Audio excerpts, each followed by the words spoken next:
Pues muy buenas tardes a todos. Estoy muy agradecida de estar en Madrid, de estar en este espacio, en Ecocentro, en un lugar emblemático dentro de los movimientos de cambio de conciencia y de formas de vivir de otra manera, que yo sé que en Madrid es un lugar muy especial. Entonces agradezco la asistencia de todos vosotros y la oportunidad que me ha dado Ecocentro de poder estar aquí también esta tarde.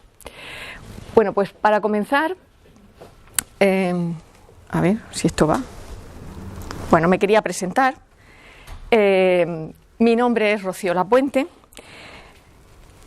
Hace poco tuve una experiencia que para mí fue muy significativa, a raíz de la cual ya no puedo decir que soy Rocío Lapuente porque ya no sé quién soy. Ya no sé quién soy en el sentido de que Rocío Lapuente es mi nombre, que soy de Murcia es la ciudad donde nací, que soy mujer es obvio que es el sexo de mi cuerpo, que soy madre y que tengo 2 hijas, eso es una función biológica, una función social, que estudié ciencias químicas, eso es la carrera, los conocimientos de la enseñanza arreglada que tengo, pero eso no quiere decir que yo sea eso, porque yo creo que tanto eso, que me podría definir a mí o a cualquiera de vosotros, es solamente una parte de lo que somos, porque somos muchísimo más que todo eso, ¿no? Esos son como sesgos muy pequeñitos, como una parte muy pequeñitas de lo que realmente somos. Entonces, yo, como ya os digo, nací en Murcia, tuve una vida más o menos normal. Mi historia, la historia de mis cambios ha sido siempre la historia marcada por la depresión. Yo he vivido toda mi vida en depresión.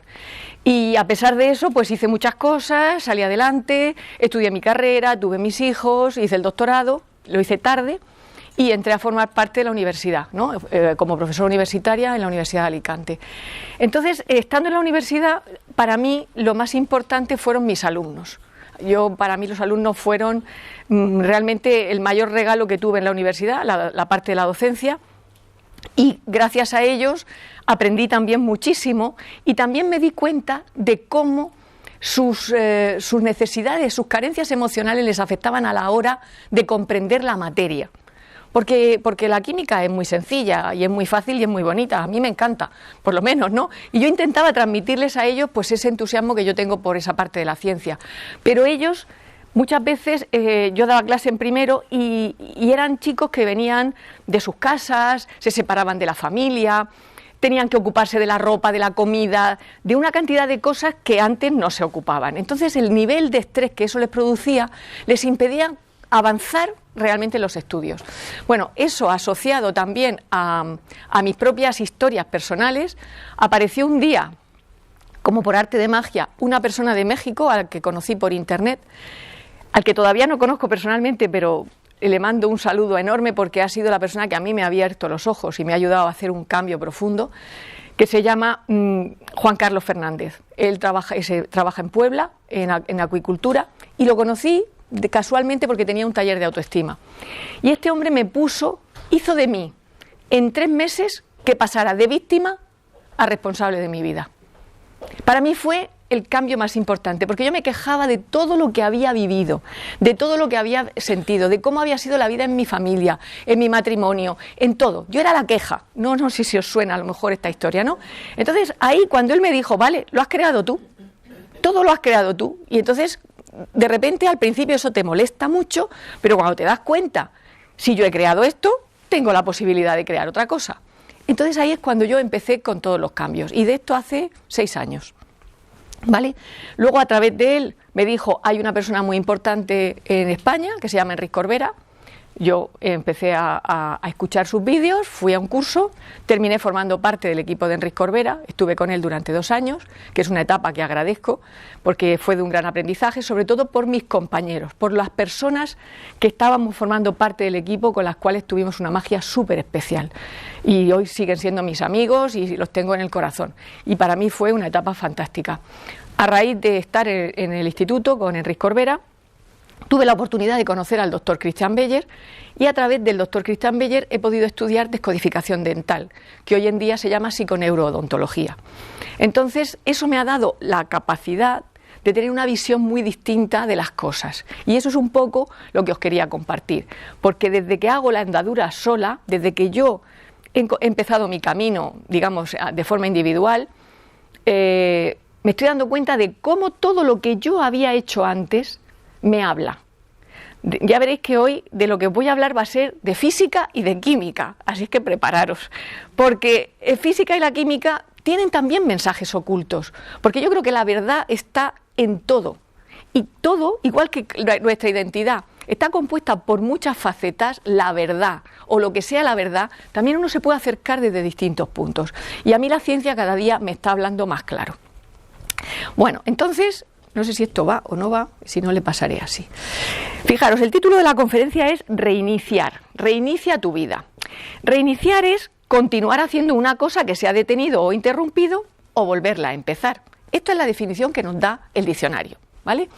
Luego, cuando yo hablo de reiniciar, no se trata de vuelve a empezar desde cero. No podemos empezar desde cero nada, porque ya tenemos una experiencia y una visión, una andadura, y todo eso ha sido una experiencia que nosotros tenemos, ¿no?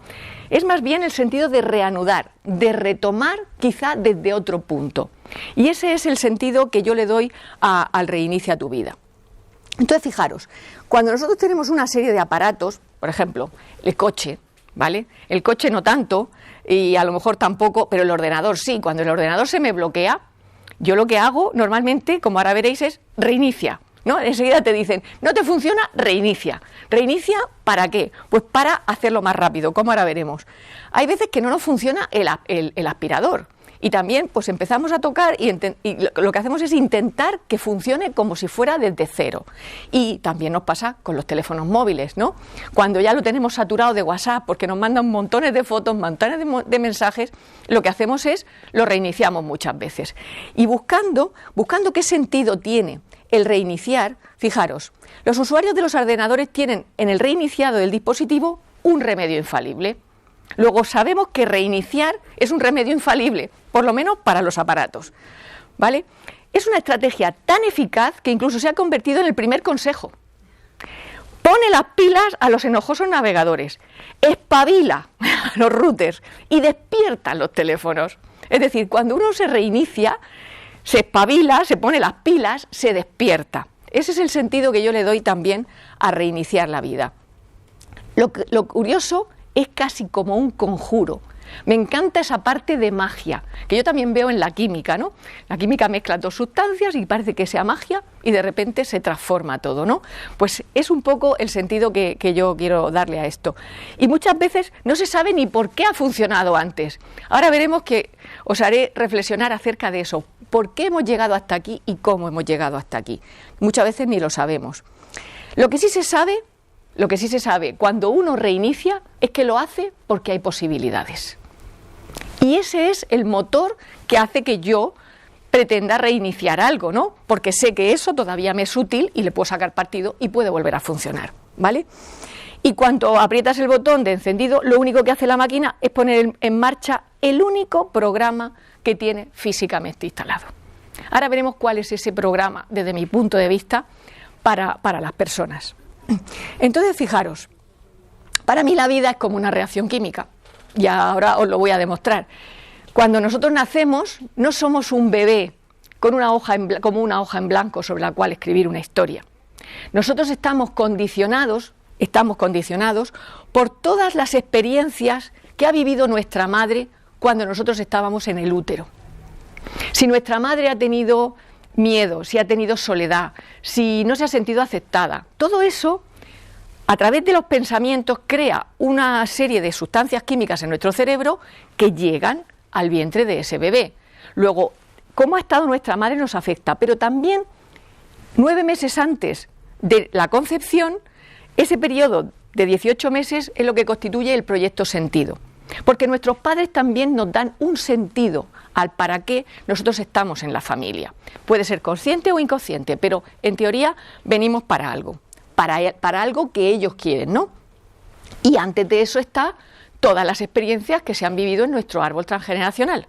Entonces, todas esas circunstancias han dado como resultado una serie de creencias que son nuestra forma de operar en la vida, serían los procedimientos. Nosotros actuamos a través de las creencias y, en teoría, el resultado sería que nosotros debemos de tener una vida feliz, ¿vale? Eso sería lo ideal, ¿no? Cuando viene un bebé al mundo, lo que normalmente deseamos es que tenga una vida feliz, ¿vale? Pero fijaros que el símil viene, y aquí viene mi parte química, el carbonato cálcico. El carbonato cálcico, que es, como decían mis alumnos, el caco 3, el caco 3, bueno, el carbonato cálcico, cuando se calienta, se obtiene la cal y el CO2. La cal, que luego se emplea para encalar, para distintas cosas, ¿vale? Entonces, fijaros, el carbonato cálcico, partiendo de 100 gramos, yo solamente obtengo 56. Luego, no todo el carbonato cálcico se transforma en óxido de calcio, ¿entendéis? No todo lo que es en origen se transforma en lo que yo deseo. Hay unas pérdidas, ¿vale? Y fijaros, ese carbonato cálcico se encuentra en la naturaleza. Y cuando está en la naturaleza hay otro tipo de sustancias, de tierra, de rocas, que no son carbonato cálcico. Puede ser que cuando yo vaya a extraerlo de la cantera arranque hojas, ramas, y en el peso inicial no es puro. ¿Entendéis? El reactivo no está puro. Vale. Una vez que ya lo he obtenido, ¿vale?, lo puedo manejar de dos formas. Arriba vemos cuando se extrae en forma de planchas, que serían las planchas de mármol. El mármol, ¿de acuerdo? Pero también se puede extraer en forma de trozos y cada cosa, en función del uso que yo le vaya a dar, lo extraeré de una determinada manera. Ese será el sentido con el cual yo extraigo esa roca, ¿entendéis? ¿Vale? Y después de eso lo que tenemos que hacer es calentarlo. Antiguamente se calentaba a 1000 o 1200 grados durante 10 días por tongadas. Era un procedimiento muy arcaico. Hoy en día se hace en hornos rotatorios, que es mucho más rápido y en continuo. Entonces, como veis, los procedimientos han cambiado con el tiempo y se hacen las cosas de otra manera. Y al final lo que se obtiene es ese carbonato cálcico que puede tener distintos usos, ¿vale? Pues ese es el sentido que yo veo en las personas, en los seres humanos. O sea, volveríamos un poco aquí. ¿Con qué intención ha sido extraído? ¿Con qué intención nos han traído a nosotros al mundo? Porque dependiendo de que seamos planchas o materiales como la roca que antes os comentaba, voy a poder tener una utilidad o voy a ver la vida de una manera o de otra. Y depende de la cantera de la que proceda, voy a tener unas capacidades u otras. Y los procedimientos que vienen derivados de esa metodología va a hacer que yo pueda vivir la vida de una forma u otra. Entonces lo importante es entender cuál es el proceso, porque si yo no estoy consiguiendo lo que yo quiero en la vida, tendré que ir hacia atrás para ver qué creencias tengo, qué procedimientos son los con los que yo opero, que eso sí que lo puedo tener más o menos claro, ¿vale? Ir a ver el proyecto sentido que me ha marcado, ir a ver las historias de mi transgeneracional. Y eso es lo que al final me puede hacer ir puliendo poco a poco, como luego os comentaré, esa historia para que yo pueda ir poco a poco dirigiéndome hacia donde yo quiero. Vale, esto está aquí, bien. Entonces, fijaros, en teoría hemos dicho que la vida tiene las infinitas posibilidades, pero como resulta que nacemos, vamos a poner por ejemplo, en el hemisferio norte o en el hemisferio sur, las posibilidades se nos reducen al 50%, no tenemos las mismas posibilidades, no es ni mejor ni peor. La vida en un país o en un continente puede ser simplemente distinta, pero no es la misma. Por nacer en un determinado país, esa tarta se nos va reduciendo. Por nacer en una determinada ciudad, y podría poner aquí cualquier ejemplo, esas posibilidades que yo tengo se van reduciendo y al final, como yo nazco en una familia, parece que meto los pies en la vía del tren y ya no puedo salir de ahí. Y sentimos muchas veces, yo no sé si alguna vez ustedes lo han sentido, que nuestra vida es como un camino del cual yo no puedo salir. Pero es que además de que puede sentirme de esa manera, es como si tuviera un velo delante que me impide ver con claridad también. Y esto es una de las cosas que quiero analizar. Porque lo importante es ¿hacia dónde voy? ¿Cómo quiero vivir? ¿Cómo quiero que sea mi vida? ¿Cómo quiero que sea mi día a día? Esa es para mí la pregunta más importante. Entonces, para reiniciar, fijaros, ¿para qué vamos a reiniciar? Porque reiniciar implica hacer algo para ponerme en movimiento. Ponerme en movimiento y conducirme hacia donde yo quiero, ¿sí? Entonces aquí voy a ir un poco de física. La cinemática. La cinemática es la ciencia que describe el movimiento de los objetos. Entonces, lo que se hace es pues, referenciarlo a un eje de coordenadas, por ejemplo, X e Y, y si yo quiero saber dónde está ese punto, mido la distancia a un eje y al otro y determino que esa estrella está en ese lugar. Si se mueve, yo podré describir esa trayectoria, ¿vale? Y la cinemática habla del movimiento de las cosas. Entonces, os planteo lo siguiente, fijaros, la cinemática define trayectoria, distancia y desplazamiento. Diréis, vaya una historia que nos está contando esta tarde. Pues ya veréis, fijaros. Imaginemos que yo quiero ir desde Alicante hasta Cáceres y busco en el Google Maps y me da 3 rutas, ¿vale?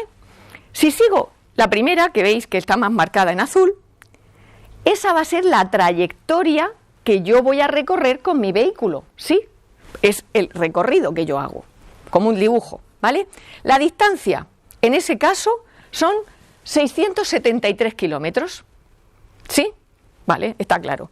Si yo cambio la ruta, ahora cojo la ruta que hay debajo, como veis es distinta, ¿vale? La trayectoria cambia la distancia, y la distancia ahora son 682 kilómetros.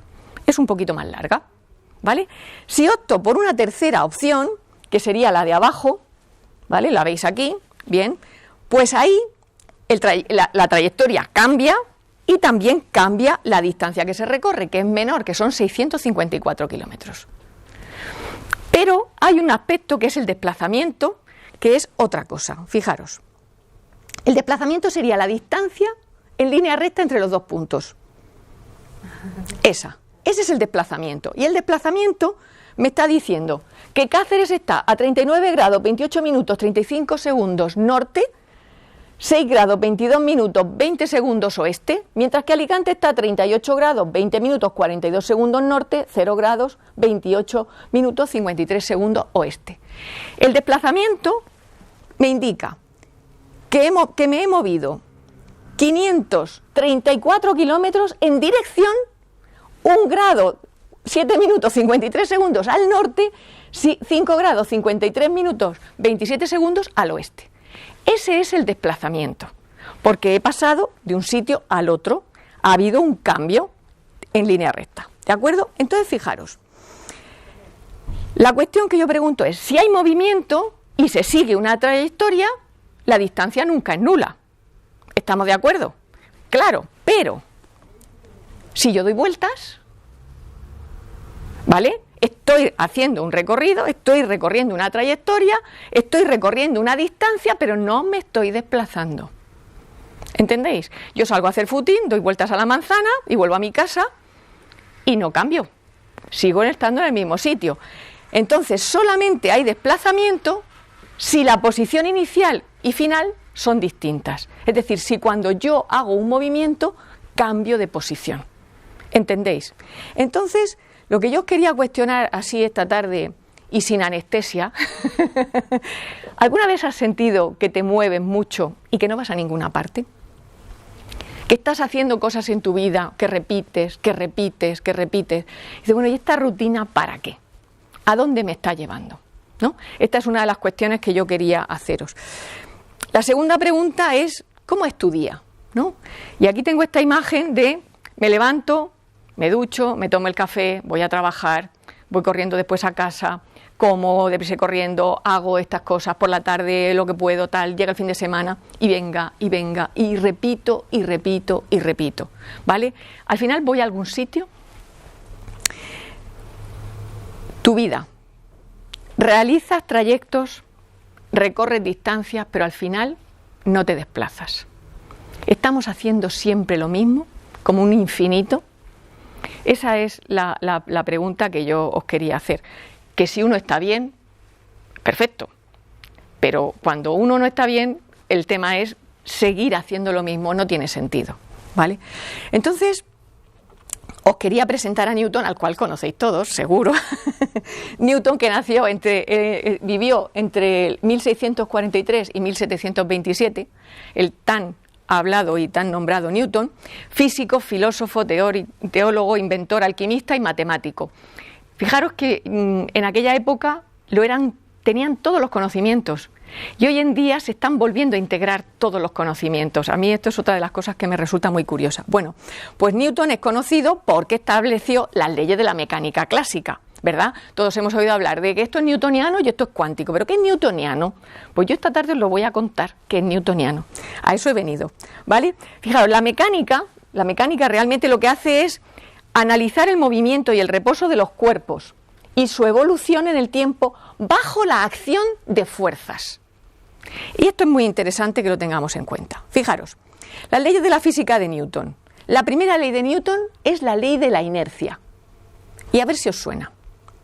Todo cuerpo persevera en su estado de reposo o movimiento uniforme y rectilíneo, a no ser que sea obligado a cambiar su estado por fuerzas impresas en él. Es decir, yo me levanto, hago mi vida, sigo, doy vueltas y sigo haciendo lo mismo, a no ser que aparezca algo que haga que yo salga de mi rutina. Esa es la experiencia, ¿no? Pero lo está diciendo las leyes de Newton. Esto yo no estoy hablando de la vida, estoy hablando de física, ¿entendéis? Son puras leyes de Newton. Segunda ley de Newton. Esta es interesantísima. Es la ley fundamental de la dinámica. El cambio de movimiento es directamente proporcional a la fuerza motriz impresa y ocurre según la línea recta a lo largo de la cual aquella fuerza se imprime.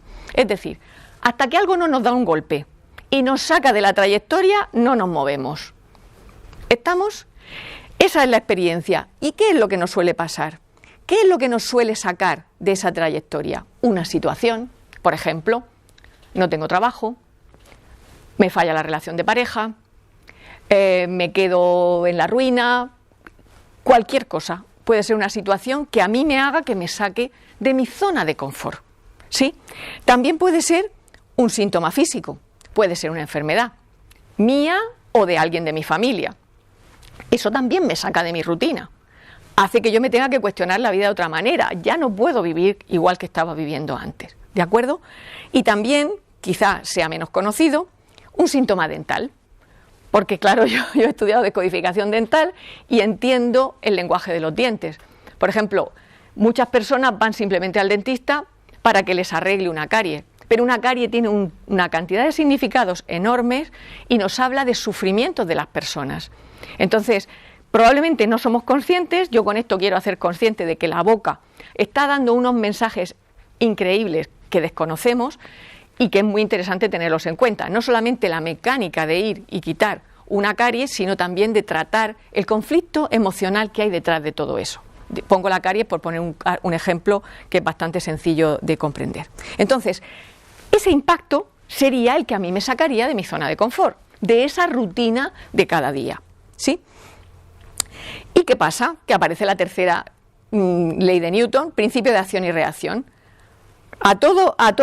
Cuando ocurre una acción, aparece una reacción igual y contraria y en el sentido opuesto, ¿vale? Entonces, cuando yo siento que en mi vida hay algo que me ataca y me saca de mi zona de confort, yo lo que hago es que reacciono en contra de eso porque me está molestando. Y es lógico que reaccionemos así. Pero entonces, fijaros, son acciones de dos cuerpos en sentido opuesto, es como las bolas estas. Entonces entramos en el juego de la acción y reacción. Algo me ataca, yo me tengo que defender. O me defiendo o huyo. Ahora veremos qué son los comportamientos biológicos. Entonces, toda fuerza, acción, aquí hay otra imagen, yo lo que hago es oponerme a esa fuerza que me está sacando de mi rutina, de mi zona de confort. Entonces, lo que es muy importante ver es por qué reaccionamos de esa manera frente a esas determinadas cosas.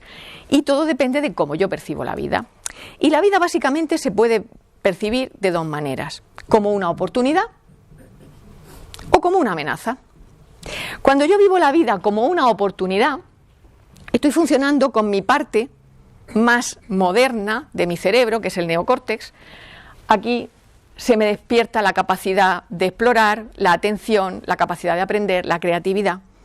Y mi cerebro segrega dopamina, serotonina, citoquina, hormonas de crecimiento, hay más crecimiento de neuronas, pueden hacerse nuevas conexiones. Hoy en día se habla mucho de la neuroplasticidad, se puede reconectar de otra forma el cerebro. Cuando yo funciono con mi parte creativa. Pero cuando yo vivo la vida como una amenaza, resulta que tengo 3 comportamientos y eso es puramente biológico, porque yo estoy en estrés. Cuando yo tengo miedo, tengo estrés. Cuando yo tengo miedo porque un león me está atacando, no puedo pensar si iré al cine o no. ¿Entendéis? O qué me pongo, o qué voy a comer mañana. No puedo pensar, estoy en la reacción. Y las 3 formas de reacción son huida, ataque o bloqueo. Cuando yo estoy en esa forma de ver la vida, estoy funcionando con la parte más primitiva de mi cerebro, que es el sistema límbico. Y el sistema límbico manda señales a través de nuestra columna vertebral a las glándulas suprarrenales, que segregan básicamente 3 sustancias: adrenalina, noradrenalina y cortisol, que las tenemos normalmente en el torrente sanguíneo, pero cuando exceden una concentración adecuada es tóxico, ¿vale? Entonces me hace estar en estrés, la sangre se me va hacia los miembros. ¿Para qué? Para atacar, para huir, o cuando lo que aumenta es el cortisol, yo me quedo en bloqueo. Eso es lo que se conoce como el conflicto del cordero. Los corderos se quedan bloqueados, como si les aumentara el cortisol, esperando a que alguien les saque de ahí, a que venga el pastor y los salve. Entonces hay comportamientos de personas que están bloqueadas en su vida, que no encuentran salida y que necesitan que alguien les haga ver y les eche una mano para poder salir. ¿Entendéis? Es un comportamiento biológico. Hay personas que dicen, es que no reacciona. Bueno, es que a lo mejor no puede. Yo creo que en algunas épocas de mi vida yo me he sentido así y las personas que están alrededor no lo comprenden. No comprenden que tú te puedas encontrar en bloqueo. Y es biológico, ¿vale? Entonces, fijaros, ¿por qué reacciono de una determinada manera? Pues porque básicamente si yo hago una representación gráfica en la que represento el estrés, fijaros, puede ser que yo tenga un límite de estrés tolerable, ¿vale? Pero cuando nazco, puede ser que yo ya tenga un nivel de estrés que venga de las historias que ha vivido mi madre, que han vivido mis padres, que han vivido mis antepasados. Y yo eso no me doy cuenta porque no me llega al límite de lo tolerable. Entonces, ocurre un acontecimiento, ese estrés aumenta y yo ya salto y doy paso al límite de lo tolerable. ¿Por qué en determinadas situaciones unas personas reaccionan como si aquello hubiera sido una amenaza o una agresión y otras no? Porque les llega al límite de lo tolerable, ¿entendéis? No todos percibimos las cosas igual. Y esto yo lo he representado con un pico, pero podríamos hacer un montón de picos pensando en cualquiera de las circunstancias que cada uno pueda pensar en este momento. Cualquiera, ¿vale? O sea, ahí tenemos un montón. Y ya venimos con ese estrés. Entonces, cuando para mí eso llueve sobre mojado, digamos, salta el límite de lo tolerable, yo reacciono normalmente porque lo siento como un ataque y no todo el mundo lo hace igual, que es una de las cosas que es importante tener en cuenta. Entonces, ¿cómo yo me puedo ver? ¿Cómo puedo yo verme, conocerme, saber cómo yo puedo reaccionar ante la vida? Esto es un tema que es importante porque conócete a ti mismo es una máxima que estamos oyendo desde los griegos, ¿vale? Pues si yo estoy en la oscuridad no me puedo ver, necesito la luz. ¿Vale? Y esa luz es la que hace que yo me pueda ver. Pero imaginaros que entre la luz y yo se interpone mi árbol transgeneracional. La luz para mí sería como el amor incondicional.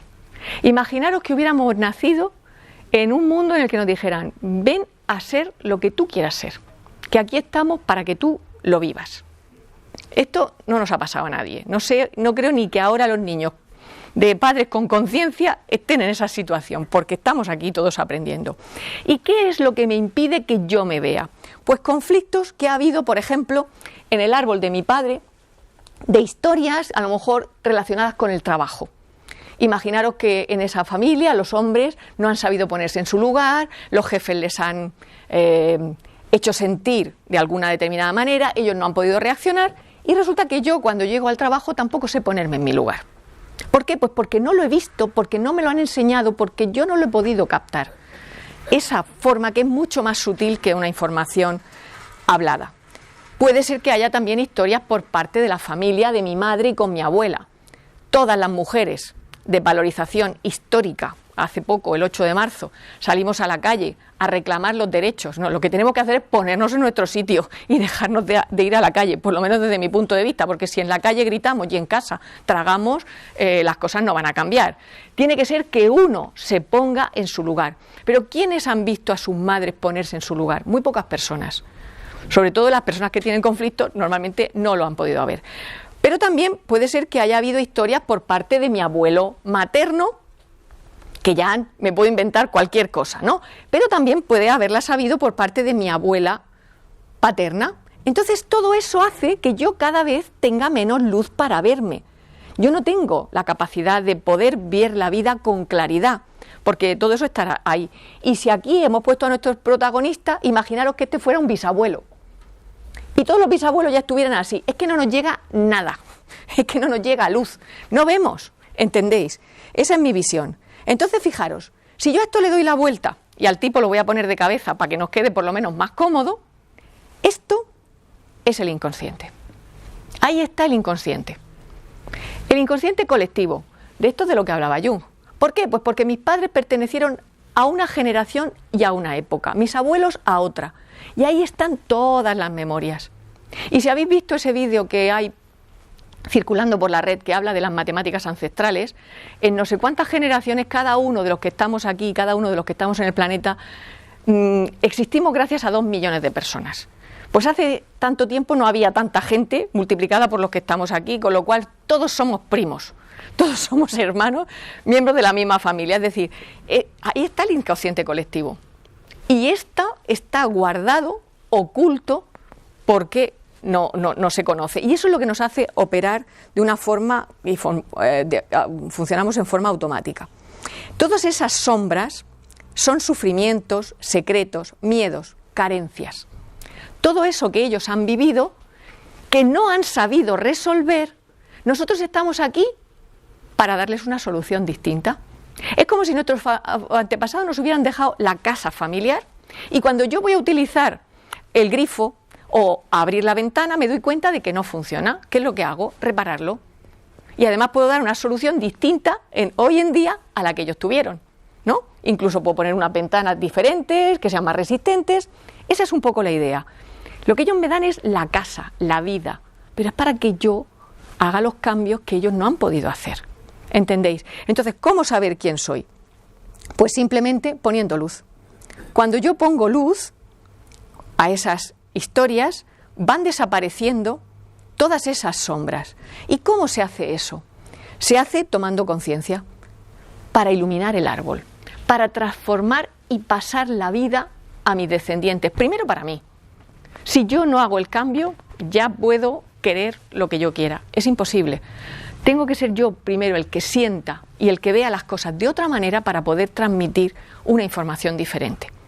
Y esa es la historia para mí. Entonces, fijaros, la física cuántica. Voy ahora a la física cuántica. La física cuántica, ¿por qué aparece? La física cuántica aparece porque se empieza a hacer el experimento de la emisión de la luz del cuerpo negro.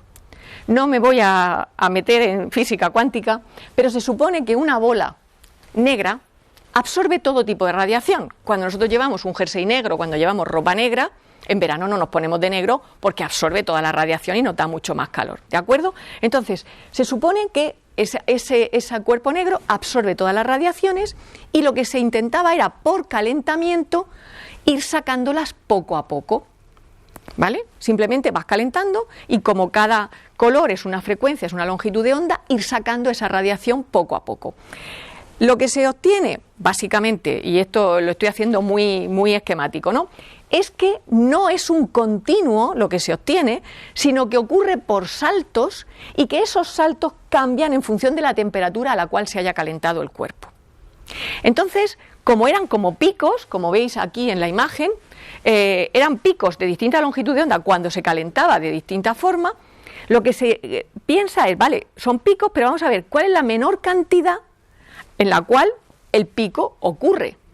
Y ahí es cuando aparece Planck, y a esa cantidad mínima de energía necesaria para dar esos saltos le llama cuantos. Esto es la física cuántica, el origen está ahí. Son pequeñas cantidades, son pequeños paquetes, la mínima cantidad necesaria para poder dar ese salto, ¿vale?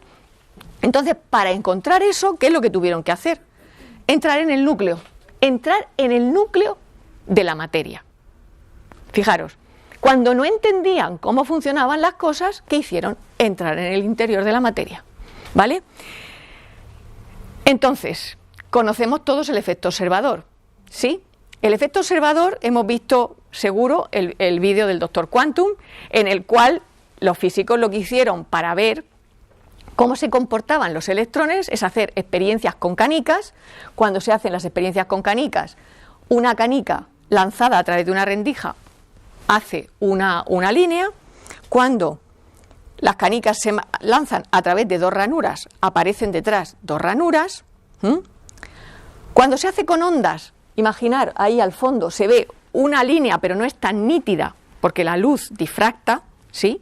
Y cuando se hace con dos ranuras, lo que se encuentra es un patrón de interferencia. Eso es lo que pasa con partículas, eso es lo que pasa con ondas.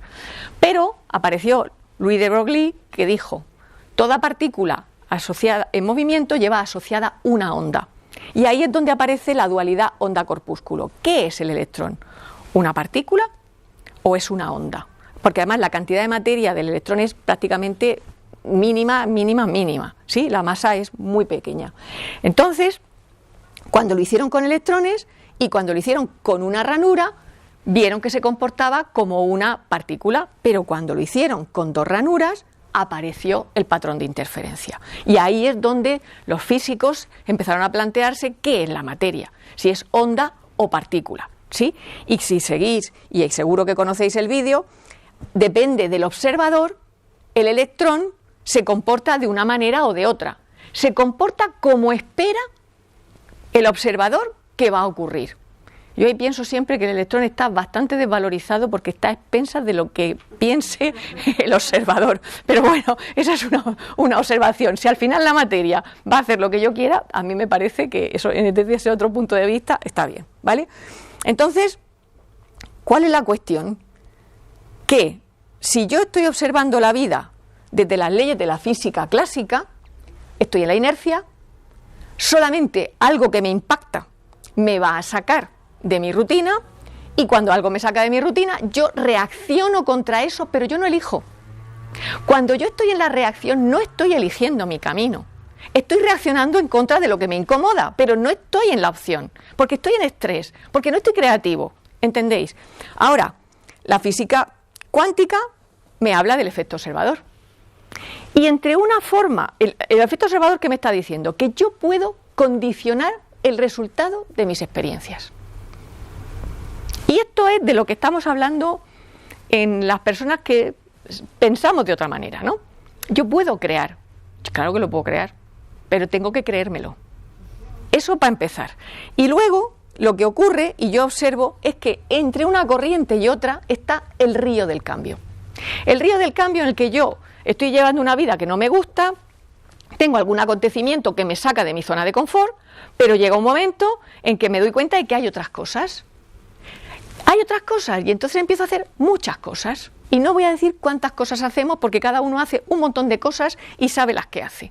Y hago cursos y hago metodologías, pero la historia para mí es ¿a dónde vas? Porque si no hay dirección, no hay desplazamiento. ¿Entendéis? Entonces hay que hacer un puente para poder abandonar la zona del newtoniana para entrar en la cuántica, pero tengo que poner dirección. Si yo no pongo dirección, me pierdo en el camino, me pierdo en el río del cambio. Hoy en día hay montones de cosas que se pueden hacer y son maravillosas y súper válidas. Y cada una nos aparece en el momento adecuado para que yo pueda avanzar cuando tengo dirección. Es muy importante tener dirección. Para mí es fundamental, porque si no hago cosas, pero vuelvo a estar en la rutina y en otra inercia, en otra zona de confort distinta a la que estaba, reaccionando a lo mejor en contra de, pero no estoy creando. No estoy creando. ¿Entendéis? Esta es la historia. Y para mí, cuando yo estoy en este lado, estoy en la causa-efecto. Hay una causa que produce un efecto. Sí, pero cuando yo estoy en la parte de la física cuántica y yo me convierto en creador, entonces yo puedo causar el efecto, porque lo condiciono con mi intención, yendo hacia ese lugar hacia donde yo quiero ir. Bueno, y cuando ocurre eso, entro en el campo de las infinitas posibilidades. Este dibujo lo hizo una clienta mía, que se llama Montse Gilbert. Es una ilustración preciosa que cuando salió de consulta se sentía así y lo plasmó en ese dibujo y me ha permitido que lo utilice y la verdad es que se lo agradezco, ¿vale? Pero fijaros, este otro también representa el diablo. El diablo, la duda. Fijaros que es una figura que por una parte está tocando el suelo, por otra parte tiene alas, tiene el rabo del demonio. Es decir, ¿estoy en la parte de la física newtoniana o creo que soy creador?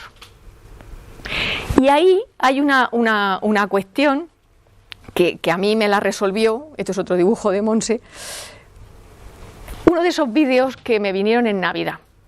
Y ese vídeo contaba la historia de un padre que llevaba a su hijo al colegio en coche. Y el niño le dice al padre, papá, ayer pasé sed en el recreo. Y le dice el padre, ¿ah, sí? ¿Por qué? Pues porque mamá no me llenó la botellita de agua. Y entonces le dice el padre, ah, ¿y qué piensas hacer?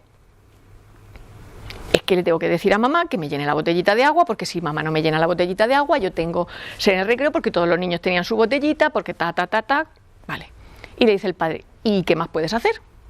¿Y qué más puedes hacer aparte de decírselo a mamá? Y el niño, no le tengo que decir a mamá porque mamá es la que me tiene que llenar la botellita de agua, hasta que llega un momento que le dice el padre, ¿y si tú te llenaras la botellita de agua? Dice el niño, ah, estaría bien. Dice, claro, pero si se me olvida, la culpa será mía. ¿Entendéis? Entonces muchas personas, cuando entienden que crear la realidad es lo que estamos haciendo y las cosas no le van bien, entran en el sufrimiento de pensar, yo me estoy creando esto.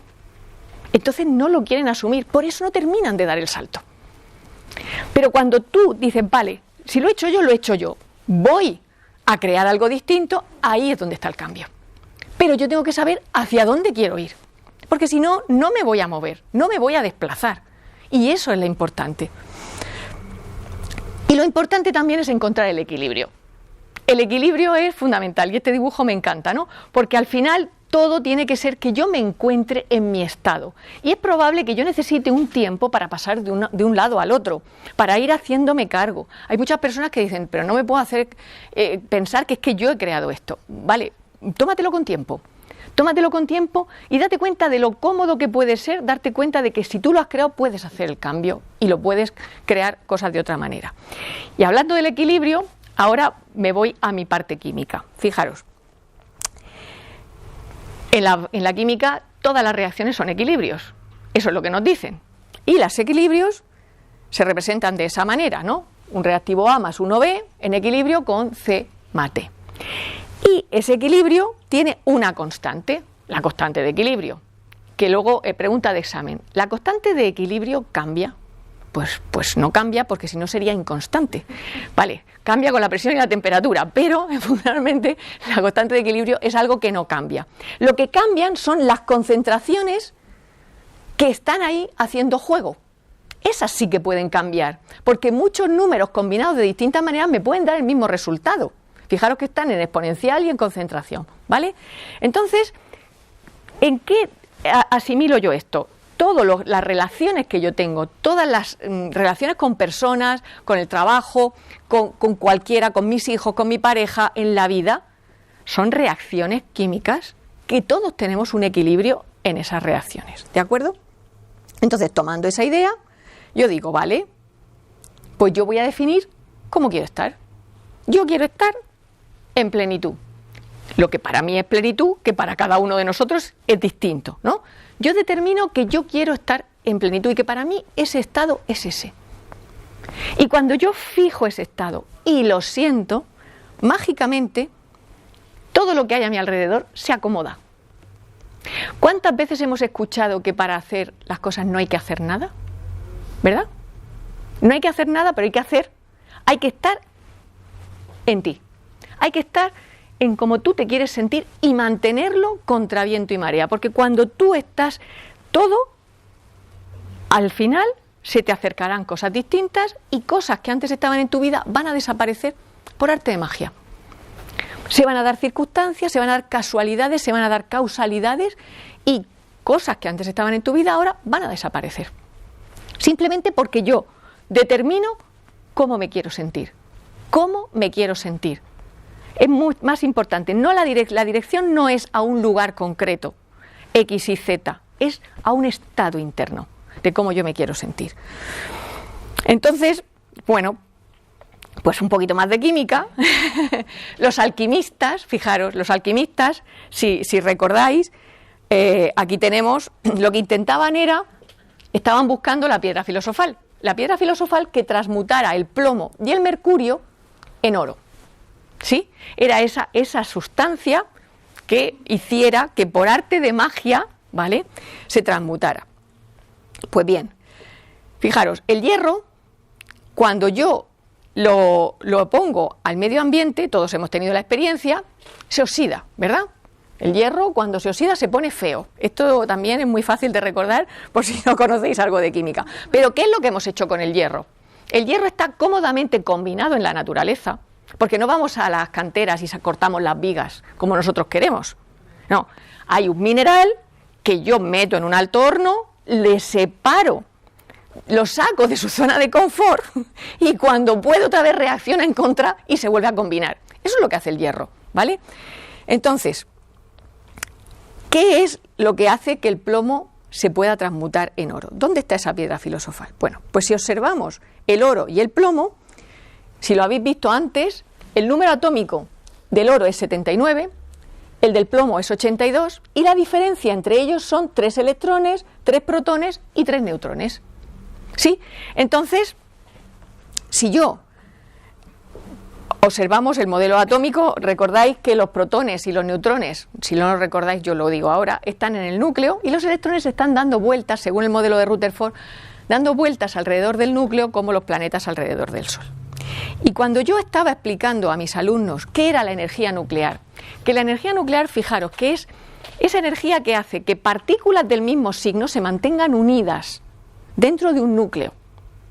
Y además se mantienen y tienen un máximo, un mínimo de energía que les hace, tiene un punto ahí crítico en el cual si se cambia ya no existe la materia, ya no existiría el átomo.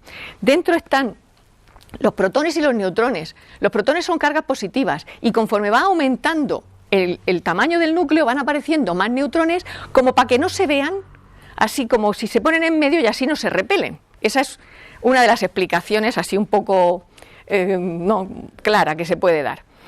Y la definición de la energía nuclear es la fuerza mayor que se conoce cuya naturaleza es totalmente desconocida. A mí me encanta cuando la ciencia dice que algo no lo sabe, porque menos mal, ¿no? Porque tenemos que saberlo todo. Pues no, pues esto no se sabe. Pero a mí la definición me dice, gracias a ella existe la materia. Gracias a que existe la materia, existe la vida. Y para mí, la fuerza mayor que se conoce y cuya naturaleza es totalmente desconocida, porque no tenemos ni idea, ese es el amor. Ese es el amor. Entonces, fijaros, si yo tengo un átomo de oro y un átomo de plomo, y yo le arranco al plomo 3 electrones, no tengo oro.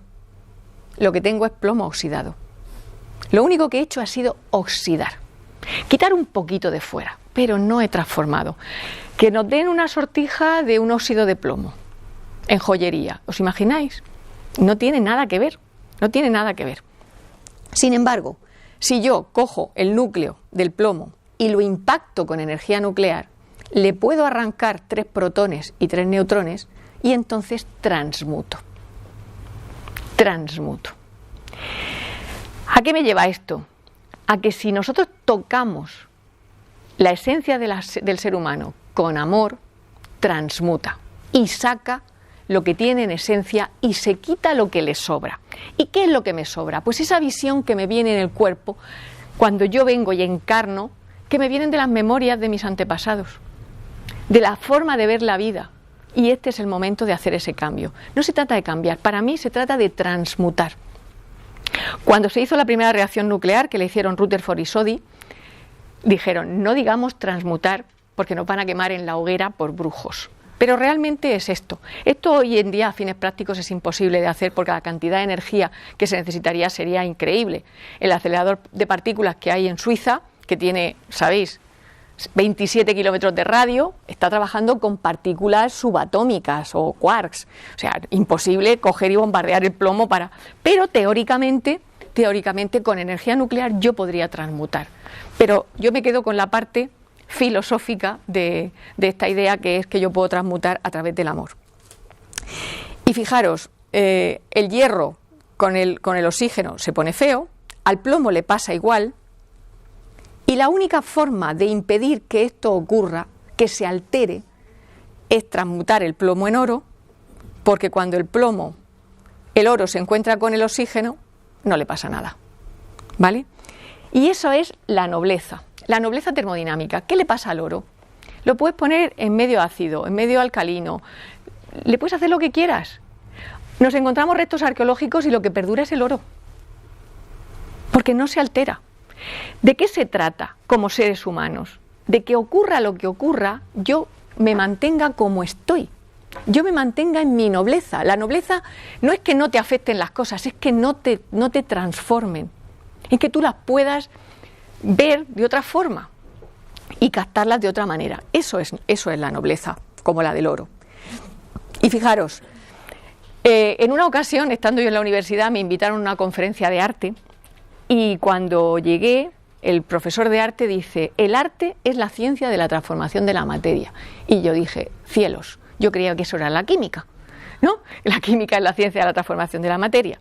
Y ahí entendí algo que tiene mucho que ver con lo que os acabo de explicar acerca de la transmutación. Fijaros, cuando a Miguel Ángel le daban un bloque de mármol, sacaba obras como esta. Y le decían, ¿qué es lo que has hecho? Y decía, no, solamente quité lo que sobraba. Luego, si nosotros nos quitamos lo que nos sobra, ahí está nuestra esencia. Ahí está nuestra esencia. Pero el reactivo es el amor. Ese es el reactivo universal. Ese es el que todo lo transmuta. Y bueno, estamos ahí, en nuestro centro, todos nos sentimos muchas veces con capas de cebolla, pero es desde que el amor te toque a ti como esas capas se van a ir disolviendo. Y al final ese ir sacando capas es un proceso.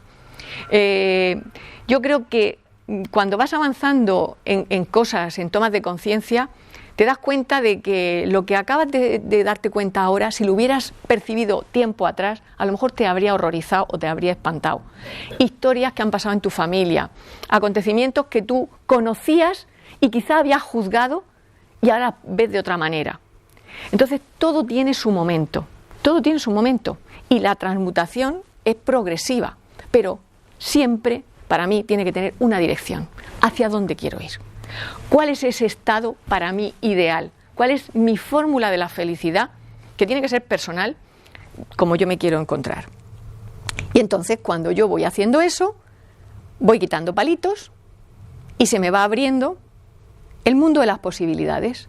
Voy viendo cada vez con mayor amplitud y recupero. A través de las tomas de conciencia voy haciendo el inconsciente consciente, tanto el mío como el colectivo, y voy comprendiendo las cosas y me hago mucho más flexible y me hago mucho más tolerante, ¿no?, ante las cosas de los demás. Me doy cuenta de que cada uno tiene su historia. Todo lo que cada persona ha hecho lo ha hecho como consecuencia de una causa anterior. Y a lo mejor esa causa es el efecto de otra causa anterior. Por eso cuando uno empieza a entender cómo ir hacia atrás, a interpretar y a buscar esas historias, al final lo que hay que ver es qué es lo que le ha pasado a esta persona para que se comporte de esa manera, para que haga este tipo de cosas. ¿Entendéis? Y para mí esa es un poco la idea. Y sumergirnos. Otro dibujo de Montse Gilbert que me encanta. Sumergirme en el campo de dejarme, abandonarme. Abandonarme, pero sabiendo que dentro de mí yo estoy vibrando en esa frecuencia de plenitud en la que yo me quiero sentir. Porque eso es, y no es de aquí. De aquí la puedo pensar, aquí la puedo diseñar, aquí la puedo imaginar, pero luego la tengo que bajar aquí y sentirla. Si no, no funciona. Si no, no funciona la historia. Bueno, y entonces cuando yo pongo el amor, transmuto a mi oro, ¿vale? Esta es una diapositiva, todo me viene. Fijaros, hay otro concepto que es muy curioso en química: cuando se quita algo del interior y baja la presión, se produce una implosión. Y cuando algo implota, todo viene.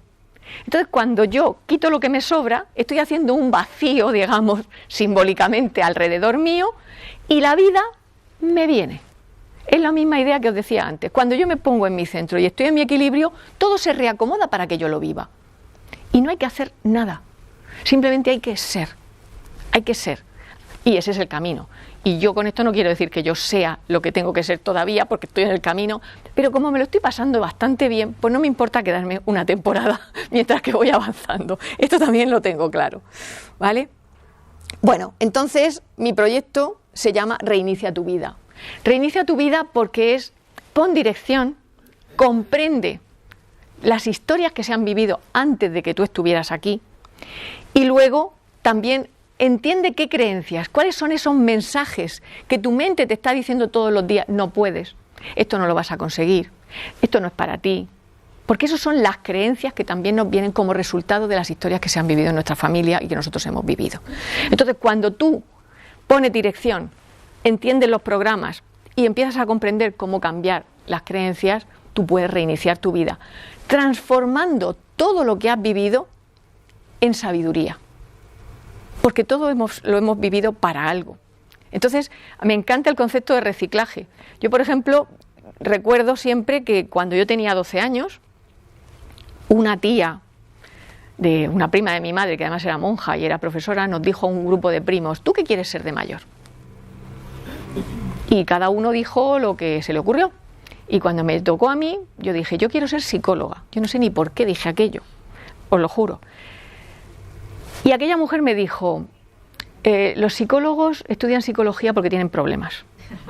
Y entonces yo dije: bueno, como yo no tengo problemas, no puedo estudiar psicología, con lo cual lo borré de golpe. Y la vida me llevó a través de la ciencia y de la química, y me he pasado la vida estudiando ciencia, química, física, matemáticas, y mirad por dónde ahora estoy aplicando estas teorías a la vida. Entonces todo tiene sentido. O sea, yo no sería la misma si no hubiera vivido todas y cada una de las experiencias que he vivido. Entonces, si hoy puedo sentirme bien, benditas sean todas las experiencias. Aunque en algún determinado momento yo hubiera pensado que eso era una dificultad, que las sigo teniendo, pero las percibo de otra manera. Y de eso se trata. Se trata de ver la vida de otra forma, de ver que cuando algo me está pasando puede tener otra interpretación, porque quito los palitos, abro mi campo y puedo ver las cosas diferentes. Bueno, entonces tengo un curso previsto para Madrid los días 6, 7 y 8 de abril de 2018 y después de Madrid voy a hacer uno que me van a doblar al inglés en la costa alicantina. Estoy muy contenta porque eso va a ser todo un acontecimiento. Lo voy a hacer con traducción simultánea. Voy a estar en Reus, en Granada y en distintos lugares de España, porque este es mi proyecto y es como me lo paso bien y me encanta. Y entonces muchas personas vienen a mi consulta y yo las llevaría a todas primero a hacer el curso, a que ellas pusieran orden a su vida. Muchas veces simplemente se trata de poner un poco de orden. Es como poner cada cosa en su sitio para saber hacia dónde quiero ir. Y después que digan: vale, yo estoy teniendo esta dificultad, a mí me está pasando esto. Y la puedes tratar a través de cualquier metodología. Yo puedo acompañar con la metodología que utilizo. Y lo hago a través del conocimiento de la biología, de los dientes, de la visión del transgeneracional, del proyecto Sentido. Acompaño por hipnosis, pero hay otras muchas cosas. Si tú tienes un síntoma físico, baja el nivel de estrés. Siempre se trata de bajar el nivel de estrés. Porque si yo no bajo el nivel de estrés, no estoy creativo y no puedo saber hacia dónde voy. Y el nivel de estrés hay que bajarlo como sea. como lo que a cada uno se le ocurra. Medicina convencional, homeopatía, un masaje, lo que se te ocurra, lo que a cada uno le haga sentir bien. Por fortuna tenemos un amplio abanico de posibilidades hoy en día para elegir un montón de métodos y de aplicaciones, ¿vale? Bueno, y os comento, el curso en lo que consiste básicamente es que el primer día definimos hacia dónde vamos, si no, ya no empezamos. Fijaros que una de las grandes dificultades, y yo esto lo diseñé porque cuando me venían las personas a consulta yo les decía, vale, vamos a hacer todos estos cambios, pero dime cómo quieres vivir. Y no me lo sabían contestar. Hay muchas personas que no son capaces de decirnos qué quieren en la vida. Están tan en esa rutina. Entonces a mí me encanta romper los esquemas, hacerles soñar, hacerles crear, porque si no empiezas por la parte de la imaginación, no vas a plasmar nada. Tú no puedes plasmar nada ni bajar nada a lo concreto que antes no ha estado en tu mente. Si está en tu mente, tú al final lo puedes crear. Entonces hay que romper con esa historia y ya os digo, el primer día es hacia dónde quiero ir. Y hacia dónde quiero ir, para mí no es una cosa en el trabajo, otra cosa en las relaciones de pareja y otra cosa en otro tipo de historias. Porque yo soy único y yo no puedo ser distinta persona en cada situación. Yo me tengo que sentir bien y en coherencia en todas. Entonces para mí eso es un estado en el cual yo estoy. Y entonces cuando yo estoy en ese estado, ya os digo, es cuando la vida se fragua alrededor. El segundo día hacemos un análisis de todos los programas del inconsciente, del proyecto sentido, del transgeneracional. Enseño a que las personas puedan ver ellos mismos cómo mirar su árbol genealógico para que puedan encontrar si tienen alguna dificultad, para que lo puedan entender y lo puedan sacar. Y el tercer día nos dedicamos a investigar en las creencias y bajamos al inconsciente y vamos a ver situaciones, a ver qué hemos escuchado, qué hemos sentido, qué hemos percibido, más allá de lo explícito, porque hay muchas cosas que las hemos percibido de forma implícita, que ahora a mí todavía me están marcando en la forma en la que yo tengo de entender la vida. Y con todo eso salen una serie de herramientas. Seguimos estando 40 días juntos, porque esto tiene cuarentena, porque si tú haces un cambio en 3 días y luego no lo mantienes, se va. Entonces, yo tengo la pretensión, y sé que es una pretensión, a lo mejor egoica, pero me da igual, de que la gente deje de buscar y empiece a encontrar. Darle las herramientas para que encuentren, para que sean ellos los que dirijan su vida, para que la reinicien, para llevarla al lugar donde ellos quieren. Y esa es mi pretensión, ¿vale? Tengo muchas experiencias, por fortuna, tengo muchas personas que ya han hecho el curso conmigo y que la verdad es que están muy contentas, y cada día, a lo mejor al año incluso, me dicen, pues sabes que ahora me está yendo, no se sabe nunca, a veces es al principio, a veces es a mitad, pero tienen las herramientas. Siempre cuando me dicen, pues me está pasando esto, digo, recupera esto, vuelve a hacer tal cosa, y entonces se ponen ellos otra vez en marcha y tienen esa capacidad para poderse gestionar y que les aparezcan lo que necesitan para seguir avanzando. ¿Entendéis? Esa es mi pretensión. Y bueno, fijaros, este es un dibujo que he hecho yo, pero que lo encontré a través de internet, de una persona de México que se llama Enrique Villanueva, me parece. Él dibuja el pasado, el presente y el futuro, porque nosotros tenemos la sensación de que la vida es como una línea recta, ¿no? La línea temporal, ¿sí? Vale. Entonces, imaginaros que ahora yo estoy aquí, en este punto, ¿no? Que será el pasado de mi presente, ¿no? Yo estoy aquí, y entonces yo proyecto, lanzo ideas hacia mi futuro, ¿sí? Porque yo constantemente, quiera o no quiera, estoy pensando y estoy proyectando.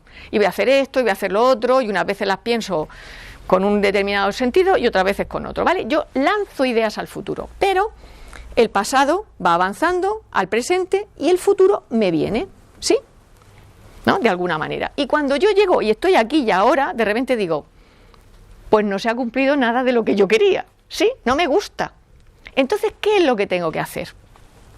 Volver al pasado para ver qué había proyectado para proyectar un nuevo futuro.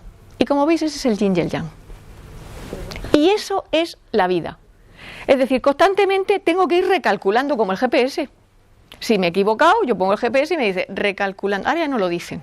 Los GPS ya no lo dicen, pero al principio lo decían, recalculando. Y te decía recalculando. Nosotros tenemos que ir recalculando. ¿Por qué? Pues porque muchas veces hemos considerado cosas que nos acordamos que hemos considerado. O porque se nos ha olvidado considerar algo.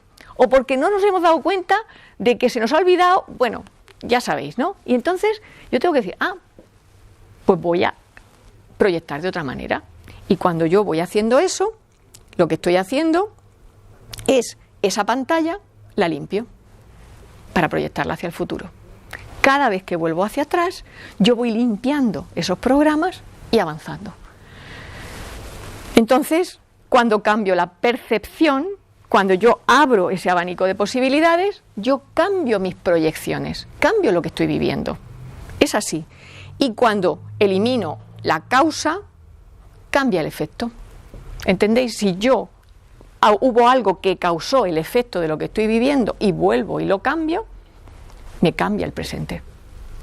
Me encantan las películas del tiempo, esas que van para atrás, cambian y vuelven, porque es que es lo que yo vivo en mí misma y en las personas que cuando las acompaño a través de la hipnosis. Es ir hacia atrás, cambiar la percepción de esa historia, entrar en la comprensión de los sufrimientos que han tenido nuestros antepasados, nuestra madre, darle la vuelta, poner amor, y eso nos cambia a nosotros en el presente.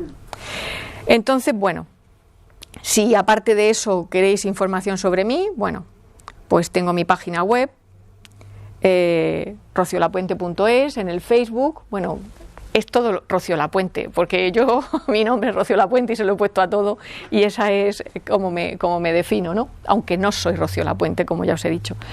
Y ahí tenéis todos los datos, y bueno, pues sin más, muchas gracias por vuestra atención y estoy encantada de estar aquí con vosotros. Gracias.